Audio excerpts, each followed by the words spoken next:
They told you the crucifixion was the most certain fact in all of human history. They told you that Jesus being nailed to a Roman cross was undeniable. They told you that this brutal execution was the center of the world's salvation. But what if I told you that the very foundation of that story is not only shaky but fabricated, a carefully constructed narrative stitched together by political agendas, theological needs, and mythological borrowings? What if the event you were taught to see as the most real was in fact the least certain? And as we peel back the layers of history, archaeology, and scripture, the truth comes crashing down like a tidal wave you cannot outrun, because the crucifixion as we know it was never a clear historical event. It was a story built and edited, manipulated and weaponized, until people no longer asked whether it happened, but simply accepted that it must have happened.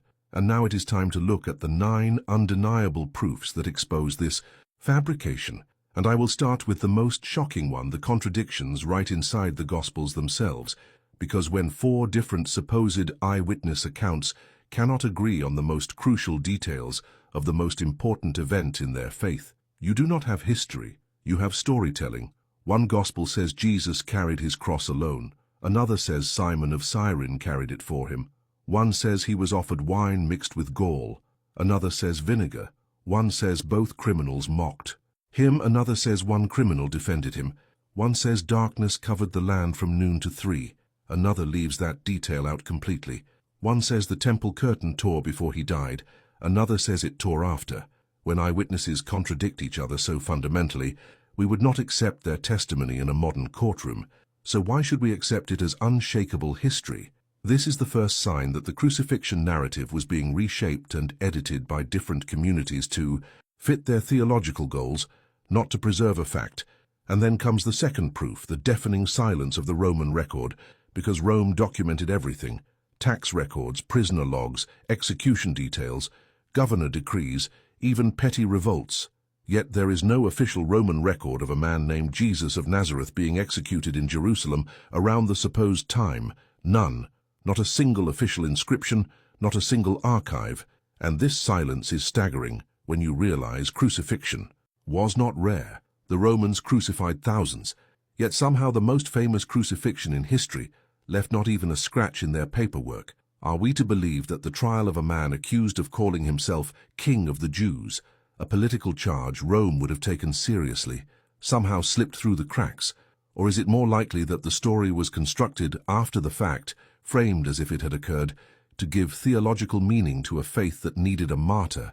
And if you think that silence can be explained away, consider that contemporary historians like Philo of Alexandria and Justus of Tiberias, who wrote about Judea at the time, also never mentioned this so-called crucifixion.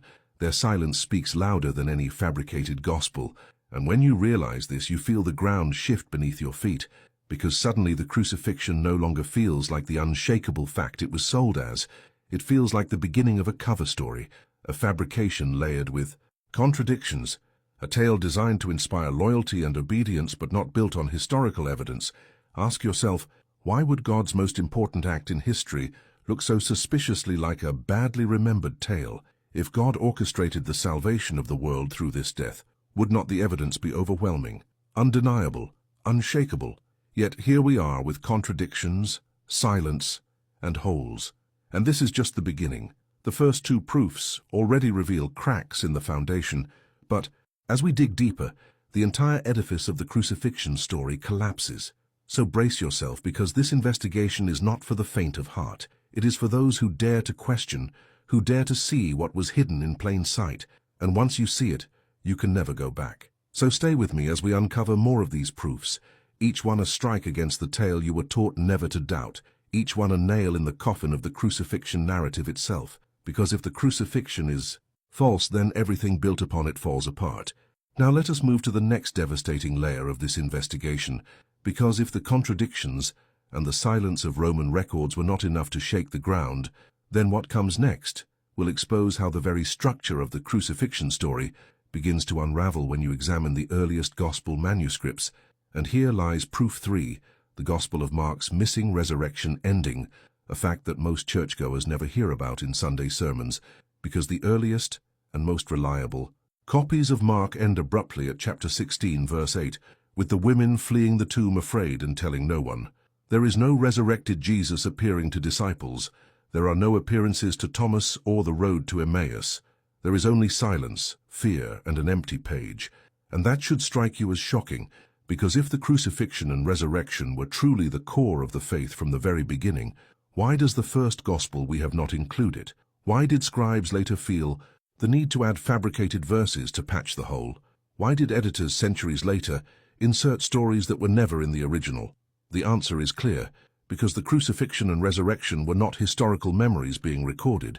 They were theological inventions that evolved over time. And here is where proof 4 strikes harder: the letters of Paul, the oldest Christian writings we have, written decades before the Gospels. Yet Paul never once describes the crucifixion with any historical detail. He never mentions Pilate interrogating Jesus. He never names a place. He never names a date.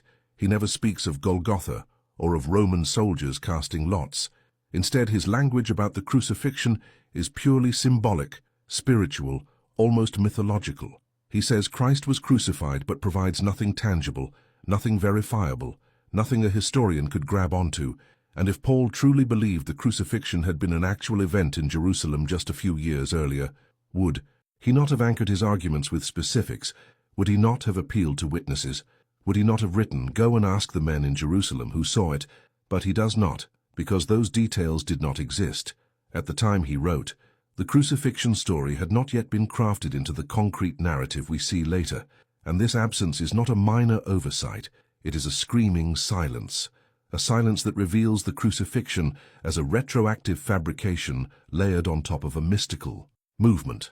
And now let me press you with this reflection. If Paul, the man who built Christianity with his letters, never leaned on the crucifixion story in concrete detail, then why do you, centuries later, accept it as undeniable when the very founder of the faith did not? This alone should send chills down your spine, because it means that what you thought was central was not central at all in the beginning. It was created later, crafted like a stage play, rehearsed, polished, and then preached as though it had always been true. But the cracks show if you dare to look. And now imagine the implications.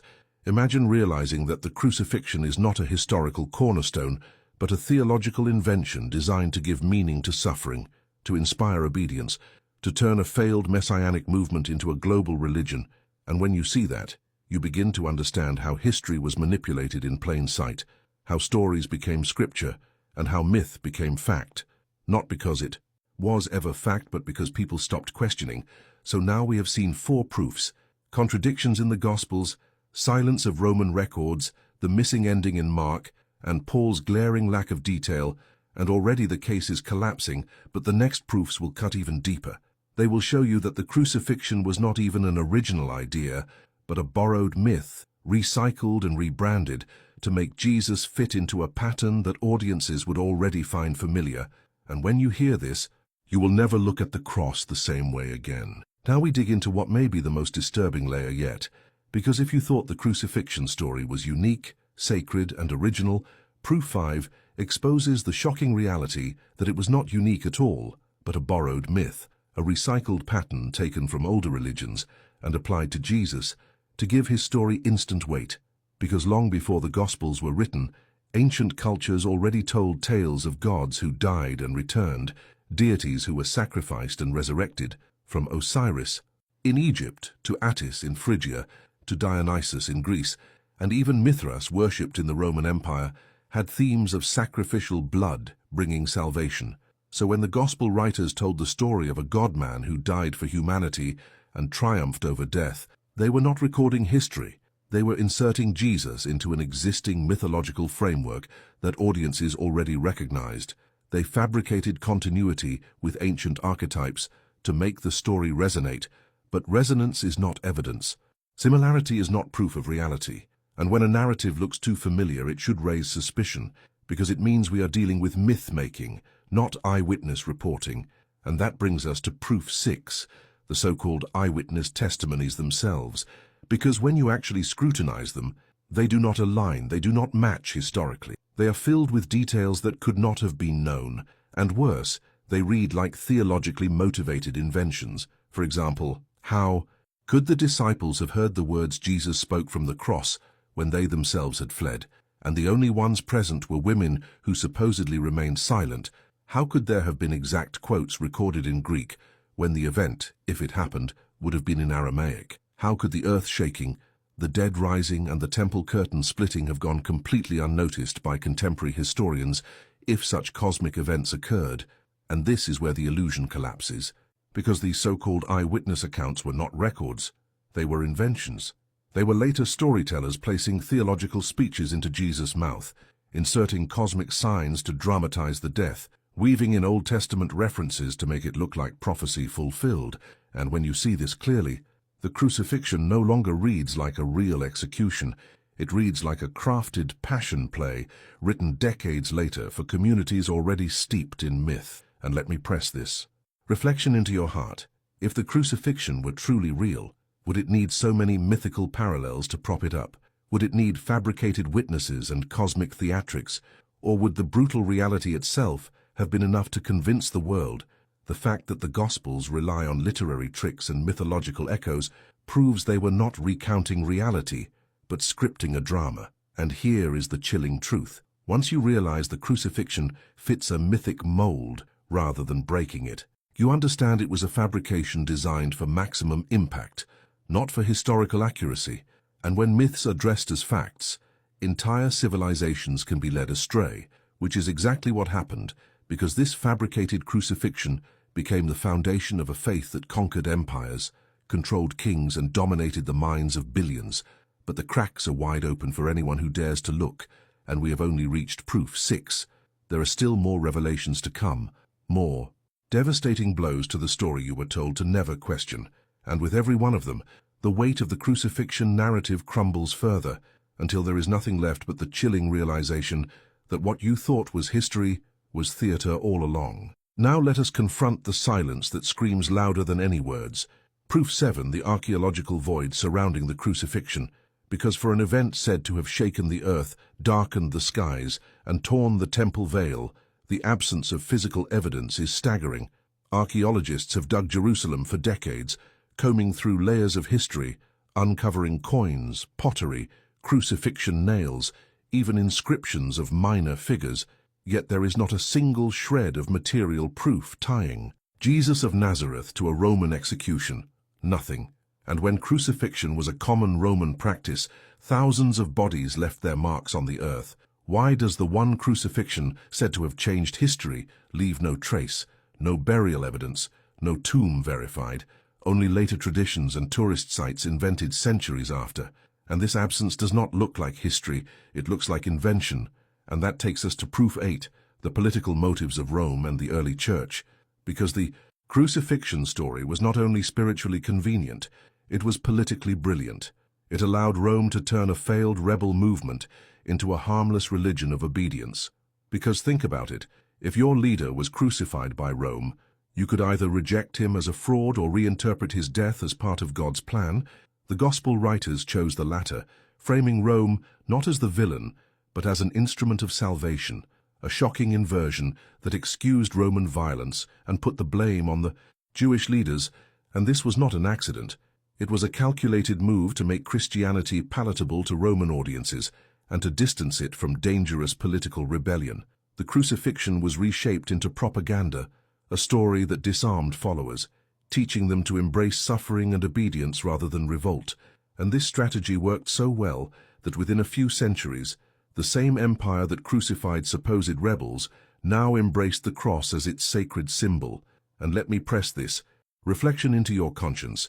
What looks like divine providence may in fact be human manipulation, a story designed to pacify, a fabrication designed to transform victims into subjects.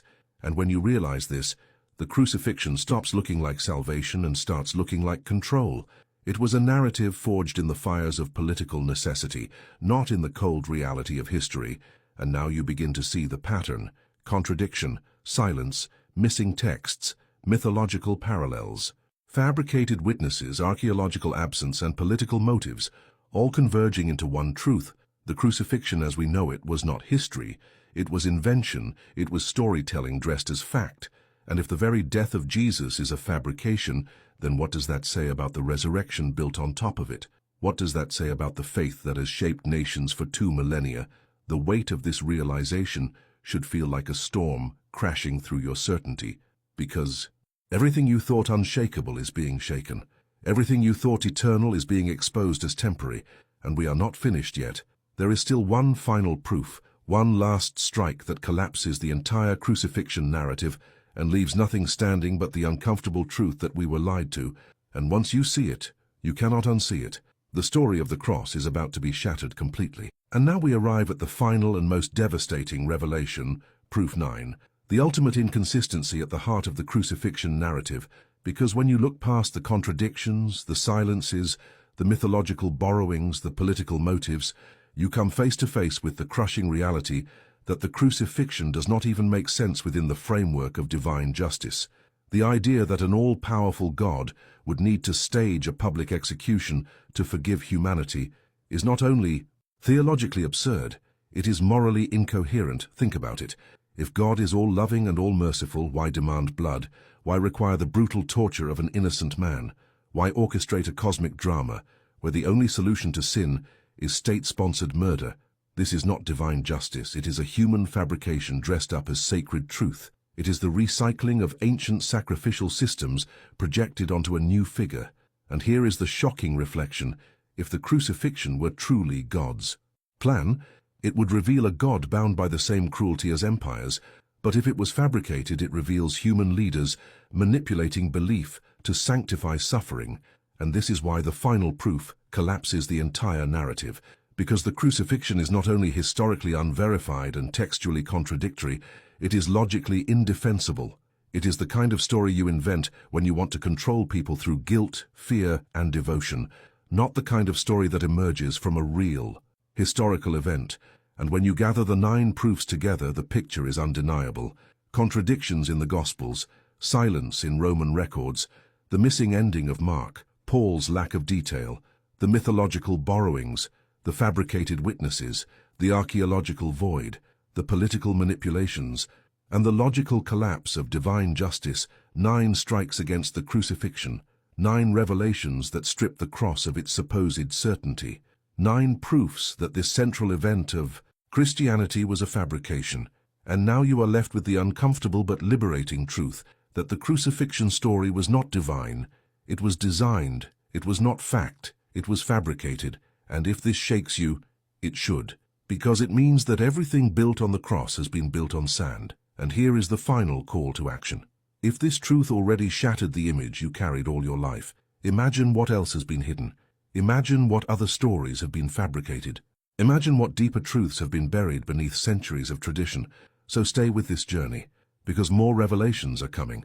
And if you want to be among the few who dare to see past the lies and uncover what really happened, then subscribe now. Do not miss the next uncovering, because once you open your eyes, there is no going back. The crucifixion was a fabrication, and knowing that is the first step to finally seeing the world as it truly is.